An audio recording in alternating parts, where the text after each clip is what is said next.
RBI और केंद्र के बीच रिजर्व मुद्रा को लेकर विवाद छिड़ा था, लेकिन अब इस विवाद को खत्म करने के लिए आर्थिक पूंजी के ढांचे पर एक विशेषज्ञ समिति का गठन किया गया है, जो ये सलाह देगी कि बैंक को अपने पास कितनी मुद्रा रखनी चाहिए और सरकार को कितनी पूंजी देनी चाहिए।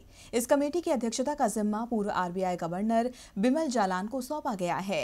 पिछले दिनों जब आरबीआई के पूर्व गवर्नर उर्जित पटेल ने अपने पद से इस्तीफा दिया तो कहा गया था कि रिजर्व बैंक के बंटवारे को लेकर छिड़े विवाद की वजह से ही वो आरबीआई गवर्नर का पद छोड़ रहे हैं। हालांकि उन्होंने इसके पीछे निजी कारण बताया था, लेकिन अब इस विवाद को सुलझाने के लिए आर्थिक पूंजी के ढांचे पर 6 सदस्यीय एक विशेषज्ञ समिति का गठन कर दिया गया है।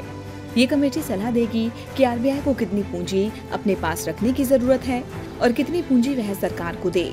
आपको बता दें कि आरबीआई के पास 9.6 लाख करोड़ रुपए की पूंजी दिखाई गई है, जो आरबीआई के पास अपनी कुल संपत्ति के 28% के बराबर है, जो वैश्विक स्तर पर केंद्रीय बैंकों द्वारा रखी जाने वाली रिजर्व पूंजी की तुलना में कहीं ज्यादा है।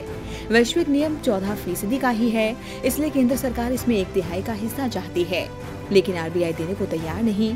उसका आरोप है कि सरकार इसका इस्तेमाल चुनावी फायदे के लिए करेगी।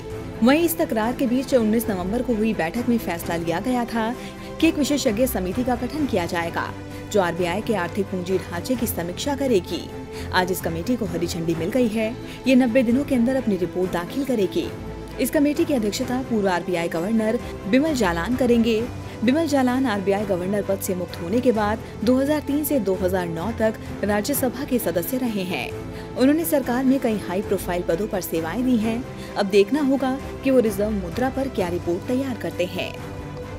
डीबी लाइव की रिपोर्ट। हमारे चैनल से जुड़े रहने के लिए YouTube पर टाइप करें डीबी लाइव, सब्सक्राइब बटन को क्लिक करें और बेल आइकन को दबाना न भूलें, ताकि खबरें आप तक पहुंचती रहें।